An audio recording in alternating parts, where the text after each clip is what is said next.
Sahabat Indopol, kali ini kita akan berbincang soal yang mungkin sebagian masyarakat juga merasakannya, yaitu tentang ketahanan lingkungan. Tapi nanti ada hubungannya dengan pemilu di 2024 mendatang. Nah, bersama kami di sini di Coffee Table Show, salah satu rubrik akun YouTube-nya Indopol, itu Bang Muhammad Islah atau biasa dipanggil Bang Islah dari Wahana Lingkungan Hidup Indonesia, WALHI. Nah, kemudian seperti biasa narasumber yang wajib itu Bang David Febrian, gitu. David panggilnya, David Coverville. Bang Islah, ini dua hal yang menjadi perhatian sebagian besar masyarakat kita sekarang ini. Satu, kebakaran, salah satunya di Gunung Arjuno dan Gunung Welirang, ya kan, kebakaran hutan tuh, dan di beberapa provinsi yang lain. Yang kedua, tiba-tiba Jakarta dikepung oleh asap, ya kan. Nah, Bang Islah melihatnya seperti apa? Itu dulu aja. Ya. Tentu saja problem berbeda-beda, tapi ada satu problem yang sama, bahwa kita sedang menghadapi perubahan iklim. Jadi ada iklim yang berubah. Nah, yang secara umum biasa kita rasakan gitu ya. Ini kok kayaknya makin panas gitu. Bukan cuma di Jakarta, tapi di tempat-tempat lain, bahkan yang biasanya dingin gitu.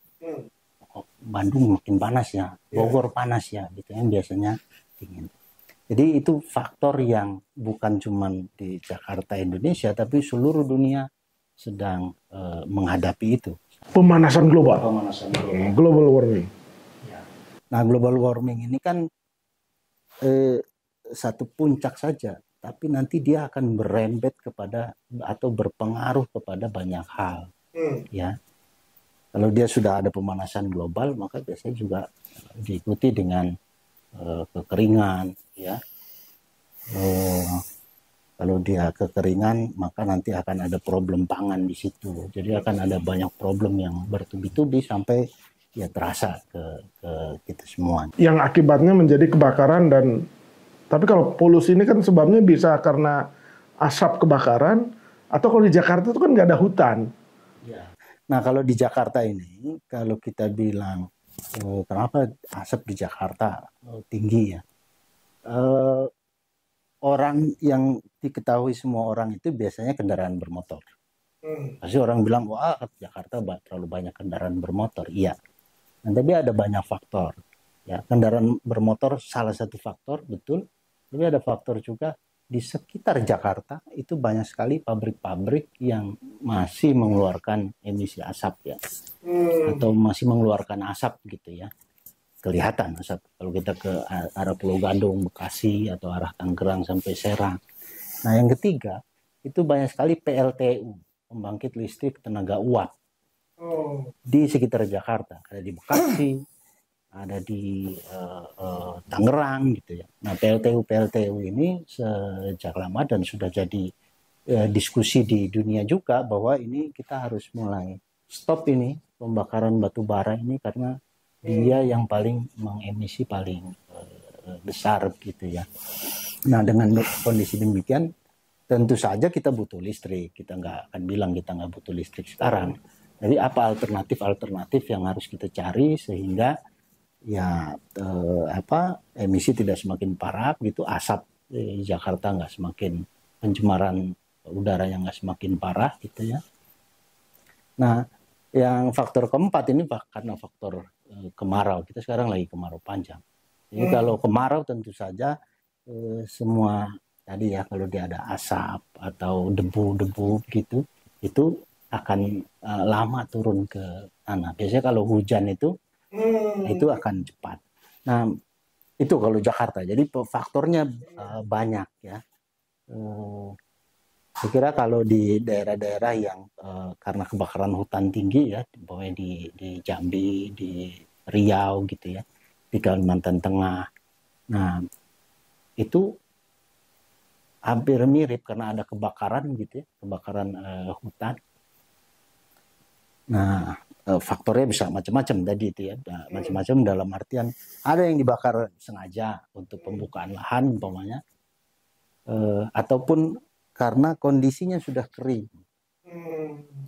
Kalau dia lahan gambut gitu, lahan gambut itu kan lahan yang harusnya berair. Yang disebut ekosistem gambut dia berair itu. Nah, ketika dia dikeringkan, biasanya dikeringkan untuk kebutuhan membuka perkebunan skala besar. Dia dikeringkan gambutnya, setelah kering dia akan mudah terbakar, dan ketika terbakar sangat sulit dipadamkan karena apinya akan masuk kepada kedalaman kubah gambutnya. Kalau 3 meter ya dia apinya sampai 3 meter dalamnya itu.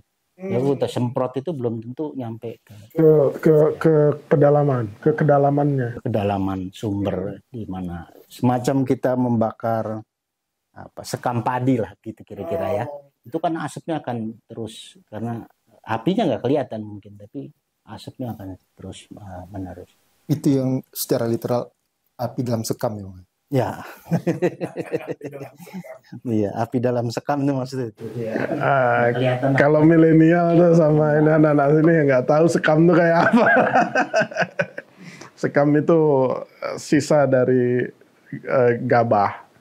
Gabah itu kan ada kulitnya, dalamnya beras ya, kulitnya namanya sekam itu, kan gitu. Terus? Nah, karena itu di daerah-daerah yang punya hutan gambut, itu sekarang lagi banyak soal kebakaran ini lagi muncul lagi gitu ya. Jadi dia kemarau gitu. Nah, kalau kemarau kita ngarepin hujan kan susah. Nah, oleh karena itu ya pemantauan agar orang tidak membuka lahan dengan cara membakar itu sangat penting, itu satu. Yang kedua, memantau titik api.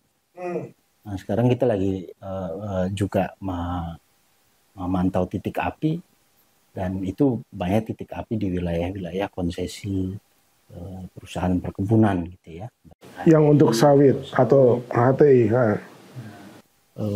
Sekarang kan itu harus jadi tanggung jawab mereka, karena mereka yang dikasih kawasan itu untuk menjaganya. Nah, itu harus jadi tanggung jawab mereka. Setelah mereka mendapat manfaat ekonomi, Bang ya. Betul. Karena kalau enggak, yang dapat manfaat ekonominya tadi itu korporasi yang menerima dampak negatifnya, karena asap itu kalau udah kebakaran asap parah itu sekolah berhenti, orang sesak nafas, berhenti, penerbangan nggak bisa gitu ya. Itu efeknya banyak sekali, panjang sekali, dan kerugiannya harus ditanggung oleh semua masyarakat yang mungkin dia nggak dapat keuntungan dari korporasi itu. Gitu. Sebentar, kalau soal kebakaran hutan itu ya, pernah nggak Walhi punya data penyebab dari kebakaran itu alam, ulah manusia? Ulah manusia itu ada dua, yang katanya pembuka hutan liar itu, ya masyarakat lokal yang mau buka lahan, atau korporasi sebenarnya yang berbahaya itu. Iya, kalau Walhi ini kan dia melihat lingkungan ini sejak 80-an ya. 80-an itu orang selalu melihat bahwa kerusakan lingkungan itu akibat dari masyarakat yang tidak sadar. Jadi itu teori-teori di awal 70-an, 80-an. Tapi di pertengahan 80-an mulai ada teori kritis yang bicara soal ecological politik.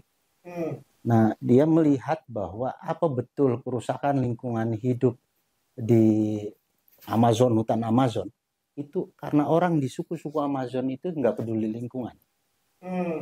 Lalu kalau di Indonesia kita melakukan riset, apa betul penebangan hutan yang luas, kerusakan hutan yang luas di Kalimantan, itu disebabkan orang-orang di Kalimantan itu. Ternyata setelah kita melihat ke sana, enggak demikian, bahwa kerusakan lingkungan hidup itu dipengaruhi oleh faktor-faktor kebijakan dan kepentingan ekonomi dan bisnis gitu. Jadi bukan karena masyarakat di sekitar Kalimantan nggak sadar lingkungan sehingga mereka bakar, tapi ternyata karena ada tadi praktek pembukaan hutan, baik mau ngambil kayunya gitu ya, 80-an tuan ngambil kayunya itu HPH, izin pengelolaan hutan, atau izin-izin untuk buka perkebunan sawit atau perkebunan tanaman industri gitu. Atau konsesi izin usaha pertambangan. Oke. Pertambangan. Nah itu satu. Nah yang kedua, memang ada praktek membakar hutan atau membakar lahan ya untuk membuka lahan. Nah tapi kalau kita lihat praktek-praktek itu, mereka kalau masyarakat ya, masyarakat di Kalimantan itu kan punya tradisi ladang berpindah. Nah, tapi ketika dia membakar, mereka punya satu ritual dan cara agar api itu tidak meluas. Jadi kalau yang mereka mau buka itu 2 hektar, 3 hektar gitu. 2-3 hektar, ya dia akan pagari 2-3 hektar itu sehingga nggak meluas ke tempat lain gitu. Sehingga dia bisa kontrol apinya, bisa kontrol juga. Tentu saja asapnya nggak akan demikian banyak. Di Kalimantan demikian, di Jambi juga ada, pokoknya masyarakat itu ada satu film yang sudah ngangkat itu ya, filmnya Dandi itu apa itu ya.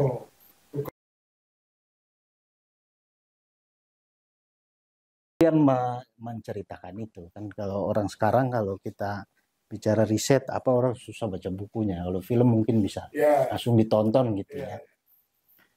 Nah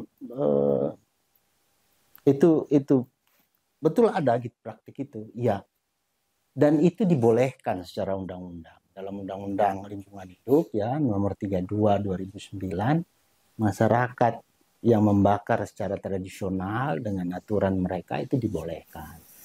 Nah tapi selama ini undang-undang kan tahun 2009. Kalau kita lihat dari 97 itu selalu kalau ada penangkapan karena membakar hutan pasti masyarakat yang kecil yang kena. Nah, saya kira baru tahun-tahun terakhir ya 2015 negara mulai mengakui bahwa ada praktek pembukaan lahan besar-besaran dengan cara membakar. Dengan cara membakar. Karena dia lebih murah biayanya gitu. Tinggal modal korek api aja ya. Ini dibakar kan. Oke. Nah, sekarang kita spektrumnya lebih luas saja. Kalau Walhi itu, kalau misalkan kita tanya isu lingkungan ya, itu sebenarnya apa sih yang dikaji, atau bagaimana sih sebenarnya menempatkan isu lingkungan supaya masyarakat ini paham bahwa isu lingkungan itu penting gitu? Ya kalau Walhi ini menempatkan lingkungan hidup itu tidak bisa dipisahkan dari manusianya. Oke. Jadi kalau kita bicara keadilan terhadap lingkungan, itu kan kita bicara keadilan lingkungan untuk manusia. Ya, karena ini akan berbeda, Mas. Saya ambil contoh sederhana ya, soal banjir besar saja umpamanya. Itu kerusakan lingkungan, bencana, sudah masuk bencana. Tapi kemampuan orang untuk menghadapi bencana itu kan akan berbeda-beda. Tapi semua orang kena bencana. Gitu. Nah, jadi lingkungan itu dia begitu, dia nggak akan peduli siapa yang membuat kerusakan lingkungan, orang itu aja yang akan menerimanya. Kan nggak gitu, tapi semua orang akan menerimanya. Nah, kemampuan dari menghadapi itu akan berbeda-beda tuh. Nah, oleh itu keadilan lingkungan itu bicara bagaimana lingkungan itu bisa bermanfaat buat semua manusia. Nah, nanti lebih jauh kita akan bicara keadilan ekologis, bahwa segala sesuatu di dunia ini punya hak yang sama, ya. Ya manusia ini nggak akan bisa hidup sendirian, karena yang dia makan semua makhluk hidup. Dia makan apa? Ayam, binatang makhluk hidup. Dia makan kambing makhluk hidup. Dia makan ikan makhluk hidup. Bahkan dia makan nasi makhluk hidup. Hidup, padi. Jadi dia sangat bergantung pada makhluk hidup yang lain. Nah, yang kedua, makhluk hidup semua termasuk manusia itu sangat tergantung sama alam yang tidak hidup ini, yang kita sebut tidak hidup, atau di biologi biasa disebut abiotik ya. Yang abiotik ini penting sekali. Karena semua yang hidup dia tempatnya di situ. Di abiotik itu? Di abiotik itu. Walaupun ada unsur-unsur hidup tentu saja, bahwa padi tumbuh karena ada makanan di situ kan. Nah, kalau tanahnya sudah tidak bisa lagi ada makanannya, artinya sudah tercemar, sudah rusak, tidak ada lagi yang bisa hidup di situ. Begitu juga air, kalau perairan kita semua tercemar, rusak, nggak ada lagi yang bisa hidup di situ, bahkan kita sendiri. Ya, mati, nggak ada air. Kita sebagai warga Jakarta, umpamanya nih, kita ngomong warga Jakarta nih. Air kita ini sudah bergantung kepada air yang dibersihkan, disuling berkali-kali. Berbeda dengan teman-teman yang tinggal di pegunungan gitu ya. Ada air sungai masih bersih. Kita air sungainya harus disaring berkali-kali oleh PDAM sehingga bisa dipakai untuk mandi, paling tidak untuk itu. Atau air yang kita minum itu harus kita datangkan dari jauh dalam bentuk air galon atau air kemasan. Nah, itu untuk melihat bahwa sesungguhnya lingkungan hidup di Jakarta daya dukungnya itu sudah minus. Jadi kalau ngelihat lingkungan itu kan akan orang bicara soal daya dukung, daya tampung. Daya tampungnya sudah berlebih. Sungainya nggak ada lagi yang airnya jernih, bersih, banyak makhluk hidup bisa hidup di situ gitu ya. Artinya daya tampungnya sudah terlewati itu. Daya dukungnya udah minus, sudah nggak ada lagi kalau dari sisi air.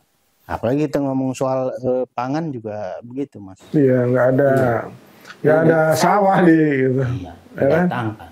Didatangkan dari. Ini kalau waktu kita kecil gitu di Jakarta ini pinggirannya masih sawah semua. Ya, sekarang udah hilang. Anak sekarang yang hidup di kota itu nggak ngerti sawah ya kan, nggak pernah jalan di pematang kecuali pada saat piknik. Iya. Ya, Makanya kan? penting piknik ya. Oh perlu itu aktif di Walhi ya kan, biar sering piknik. Nah, kan sering saya dengar tuh kalau lingkungan itu kan ada apa? Tanah, udara, dan air. Isu lingkungan ini pasti terkait dengan ini ya?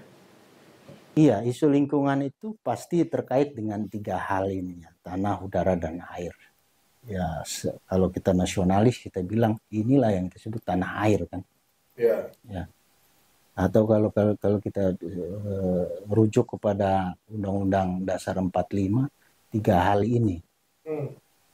Plus nanti apa yang tergandung di dalamnya kan begitu. Ya. Itu semua bunyi undang-undangnya. Atau di Undang-Undang Pokok Agraria itu juga hampir sama tuh. Bumi, tanah, air, dan luar angkasa, bahkan sampai luar angkasa. Artinya udara inilah sampai luar angkasa. Nah, isu lingkungan itu dia tidak akan terlepas dari sini karena manusia dan bumi ini ya tiga ini paling utama ya. Jadi kayak kalau di ini kayak avatar lah itu ya. Avatar. Avatar. Unsur-unsur itu. Aktivis Bali seneng avatar. Iya. Contohnya avatar. Baik avatar yang kartun maupun yang ini yang biru itu. Avatar yang manusia menjajah ke planet lain itu kan. Itu kan sebetulnya dia mau bilang praktek kita tuh begini nih sekarang. Ya. Satu pulau ke pulau lain atau satu negara ke negara lain. Prakteknya selalu ambil sumber dayanya untuk itu. Jadi isu lingkungan juga kita akan selalu bicara, kalau dulu kita bicara soal perubahan iklim. Kita bicara soal keadilan lingkungan antara utara dan selatan. Utara ini negara-negara maju. Selatan ini dunia ketiga dalam tanda petik. Kembang. Karena eksploitasi sumber daya didahului oleh negara-negara Utara, terutama dalam praktek kolonialisme ya, itu kan sumber daya. Atau pasca itu juga masih demikian dalam bentuk modal yang masuk, investasi yang masuk gitu. Jadi ya ini problem yang mendasar kalau dalam isu lingkungan itu, soal tadi ya, soal ekonomi politik dunia ini juga suatu hal yang penting. Nah, kalau kita balik ke yang ini ya, tanah, air, udara, ya, ya 3 hal ini sekarang terancam gitu. Ya, tanah ini terancam karena dia tercemar atau karena nggak ada lagi sumber airnya. Air juga sama, dia terancam. Sumber air bersih ini semakin sedikit. Sementara air yang turun dari langit itu tidak maksimal terserap oleh tanah, oleh bumi. Jadi kalau kita ngomong 3 hal ini, kan selalu kita dalam dulu sekolah ya akan bicara soal daur hidrologi, ya, daur hidup atau daur karbon. Nah, daur hidrologi ini kan air dia punya putaran sendiri. Makanya orang ahli selalu bilang itu jumlah air di bumi itu tidak pernah bertambah, tidak pernah berkurang. Karena dia berputar saja. Nah, dalam putaran ini biasanya itu karena pembukaan lahan kita tidak mengindahkan lingkungan hidup, artinya kita babat di hutan, di pegunungan, sehingga air nggak bisa meresap maksimal ke dalam tanah ketika hujan. Ketika dia nggak bisa meresap maksimal ke dalam tanah di saat hujan, maka dia akan menjadi air permukaan. Air permukaan akan besar, masuk ke sungai-sungai. Sungainya nggak mampu nampung, banjir. Oke. Iya. Jadi ini logika yang sangat sederhana, tapi nyari jalan keluarnya ini soal kebijakan yang bermacam-macam gitu. Oke, sebentar. Kita tanya Bang David dulu nih. Bang David, punya temuan survei atau apalah terkait dengan lingkungan, atau Bang David punya pendapat apa melihat kerusakan atau keadilan soal lingkungan? Keadilan. Indopol sebenarnya agak telat nih kalau kita membicarakan semisal soal Jakarta, karena fenomenanya baru dalam bulan ini. Sementara survei Indopol itu sudah dilakukan pada Juni yang lalu. Juni 2023 atau Juni 2023? Oke. Dan kita baru akan melakukan lagi pada mungkin dalam bulan ini atau awal bulan depan begitu.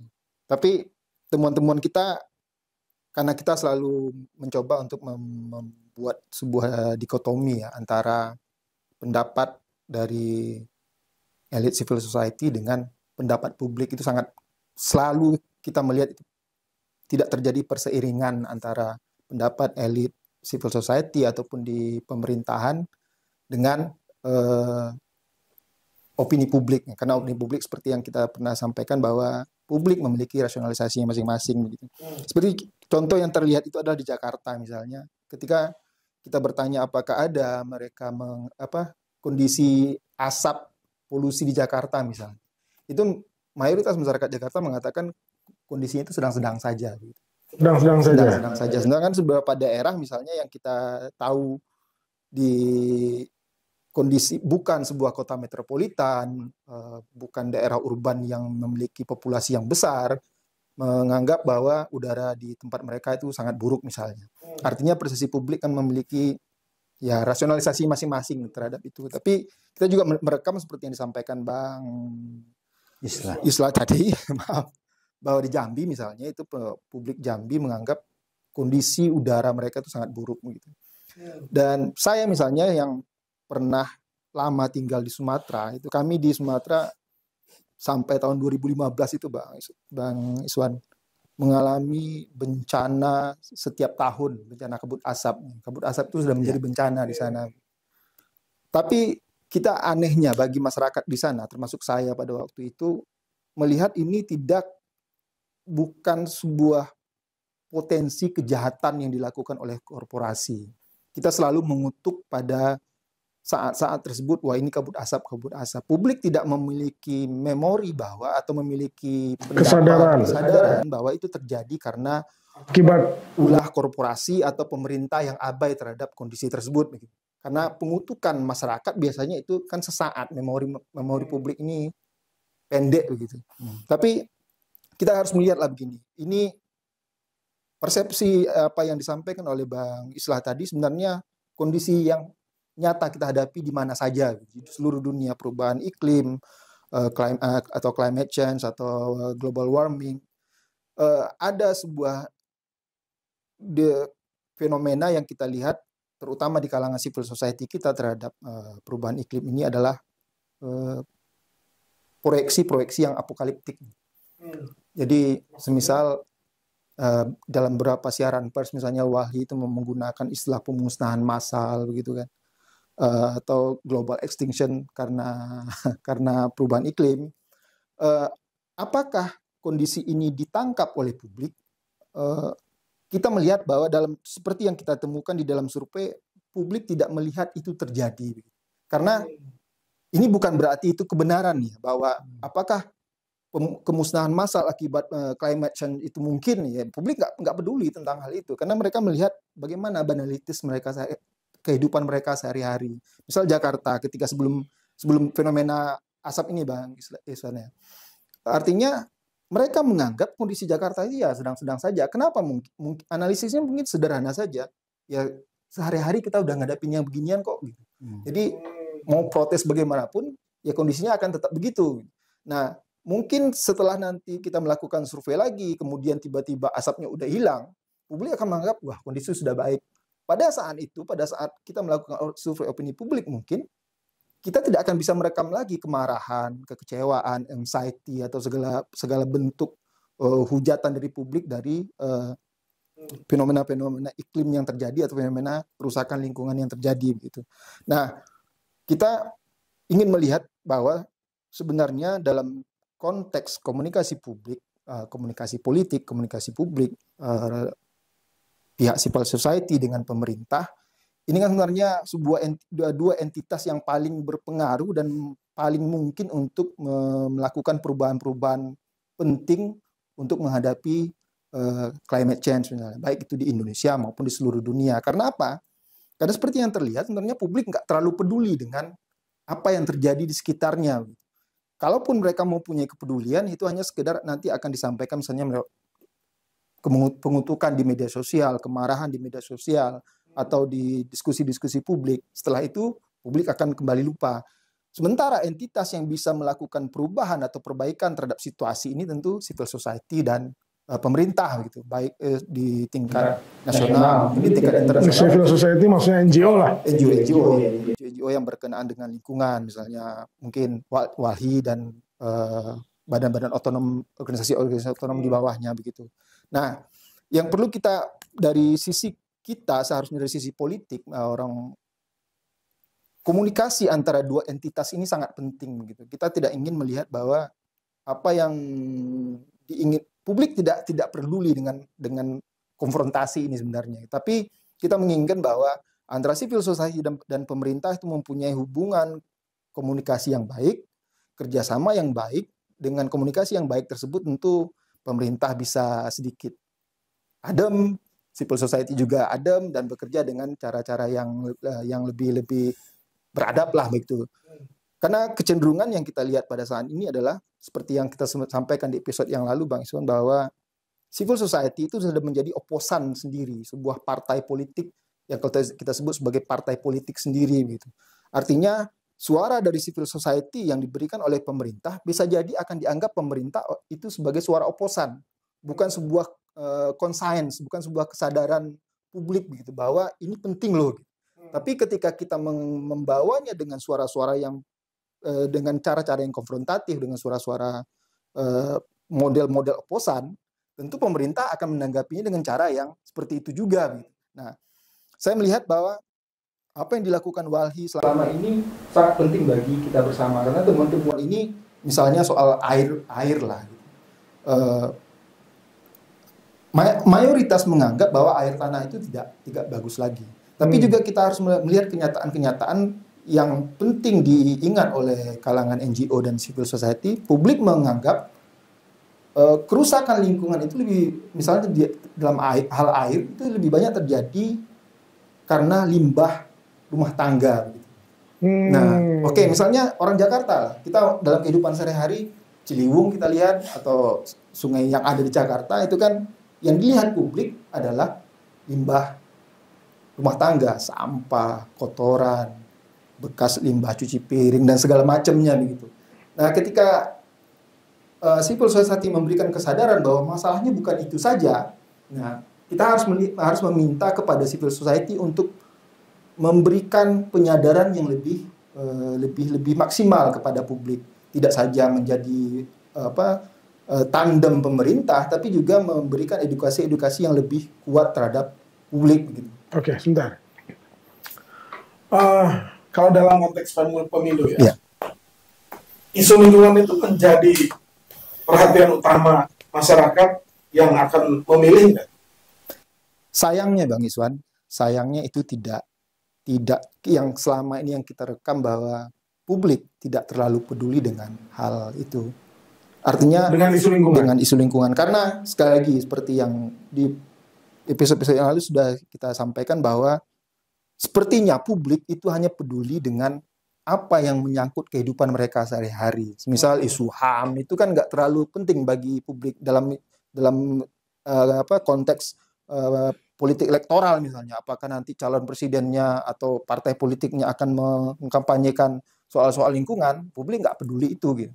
Artinya sayangnya publik kita ini ya bukan berarti kita akan menggugat publik kita sendiri, tapi political conscience kita itu atau political reasoning yang dipakai oleh publik itu adalah political yang konkret. Konkretnya ya, kalau ini tidak mereka lihat, itu bukan masalah mereka. Kalau ini tidak mereka alami, itu bukan masalah mereka. Masalah lingkungan, masalah climate change, masalah macam, itu mungkin lebih banyak diserap oleh kalangan milenial ke bawah, atau kalangan Gen Z. Itu masalah lingkungan itu penting bagi mereka, walaupun tapi kan populasinya sekarang banyak gitu. Milenial Gen Z ya. Itu. Berarti sekarang itu isu lingkungan penting. Bukan begitu Bang Iswan. Beberapa penelitian menganggap bahwa Gen Z yang kita sebut peduli terhadap lingkungan tadi itu sebagian di kalangan Gen Z. Secara umum Gen Z ini sangat tidak politis begitu.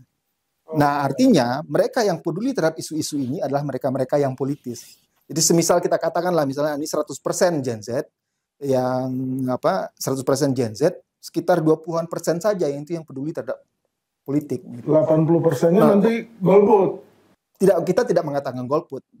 Kita tidak bisa melihat apakah nanti di 2024 mereka tidak akan memilih, tidak seperti itu. Tapi kondisinya adalah kalangan Gen Z ini yang mengerti politik, yang sangat engage dengan politik itu komposisinya sangat rendah. Nah, di kalangan yang memiliki kesadaran politik ini, political conscience ini, itu mereka menganggap isu lingkungan penting. Nah, artinya kalau kita ambil dalam populasi Indonesia, yang mereka itu kecil. Oke, sebentar. Balik lagi ke Bang Islah. Tadi Bang David nyebut relasi antara NGO dengan pemerintah itu seringkali berhadapan-hadapan. Nah, suasana kebatinan NGO itu ngelihat pemerintah itu lawan, mitra, atau mitra sejajar, atau apa tuh sekarang? Kalau saya nggak bisa mewakili semua ya, tapi paling tidak kita di Walhi ini melihat pemerintah ini partner. Tapi partner itu kan bisa dia duduk satu meja. Bisa berantem juga. Bisa berantem juga. Ya, berbeda pendapat lah. Critical partner bisa juga. Tapi dalam konteks itu, pokoknya kalau kita merumuskan kebijakan yang baik, kita bisa bareng-bareng sama pemerintah tuh. Ya. Tapi ketika kebijakannya tidak terumuskan dengan baik atau pemerintah tidak mau ada masukan dari publik begitu, nah itu pasti akan jadi masalah berhadapan-hadapan di pengadilan kita judicial review begitu ya. Tapi seringkali juga ketika pemerintah membuat keputusan yang baik lalu digugat, Walhi akan nemenin pemerintah sebagai umpamanya ya tergugat intervensi. Ya, itu pernah kita Yang lakukan. gugat siapa? Yang gugat pemerintah maksudnya? Ya, ini saya kasih contoh kasus agak lama ya, di sekitar 2005 sampai 2007 pemerintah digugat karena tidak mengeluarkan, jadi dia tidak mengeluarkan izin reklamasi di Jakarta. Lalu pemerintahnya digugat. Pemerintah pusat dalam hal ini KLHK, Kementerian Lingkungan digugat oleh pemerintah daerah dan juga oleh korporasi. Nah, dalam konteks ini karena menurut kita pemerintah udah mengeluarkan kebijakan yang benar, kita temenin. Ya, tergugat intervensi. Dalam beberapa kasus kebakaran hutan juga ketika pemerintah itu serius mau mengusut itu, kita temenin atau membuat kebijakan bagaimana agar ini dampaknya tidak semakin besar begitu ya, bisa diantisipasi. Itu kan paling penting, yang preventif itu ya, gimana biar nggak terjadi kebakaran hutan, itu kita bisa temenin gitu. Jadi ya begitulah ngelihatnya ya. Saya kira dalam iklim demokrasi saat ini seharusnya pemerintah lebih membuka diri untuk masukan-masukan itu. Kita banyak tangani soal konflik-konflik lingkungan maupun konflik tanah ya, antara masyarakat dengan korporasi, bahkan dengan perusahaan negara, BUMN atau itu banyak terjadi. Nah, ya kita melihat pemerintah dia harus menyelesaikan konflik-konflik ini. Nah, pemerintahnya melihatnya bagaimana terhadap kita. Jadi kalau komunikasinya terjadi, umpamanya ya, apakah kalau soal lingkungan, apakah Kementerian Lingkungan melihat Walhi ini bareng-bareng masyarakat gitu, sedang mengadvokasi kasus-kasus lingkungan yang terjadi, ya bareng masyarakat, artinya itu kepentingan publik. Nah, pemerintah ngelihatnya bagaimana? Nah, beberapa tahun terakhir umpamanya komunikasi itu cukup baik gitu ya. Ya tapi ya tadi itu ya, kadang-kadang di beberapa hal kita nggak ketemu ya. Ya itu biasa. Biasa juga gitu. Atau dengan ATR BPN juga begitu ya. Kita minta dia menyelesaikan konflik-konflik pertanahan. Ketika ATR BPN membuka diri untuk menyelesaikan itu, ya kita akan kerja bareng-bareng. Jadi dua pertanyaan terakhir ya. Dulu itu kan terasa sekali LSM itu berhadapan-hadapan dengan pemerintah.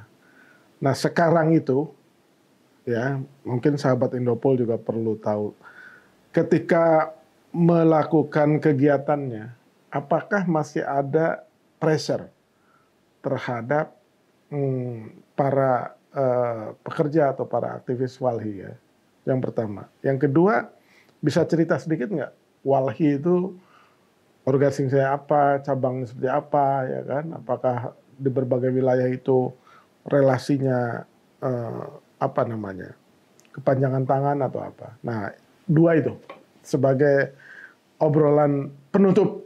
Ya.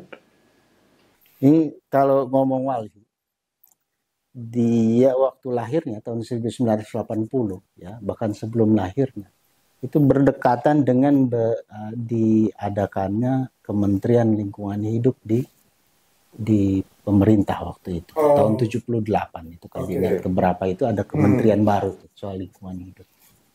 Nah, di saat itu ketemu itu aktivis yang udah ngomongin soal lingkungan, ketemu pemerintah, dan pemerintah bingung harus ngapain.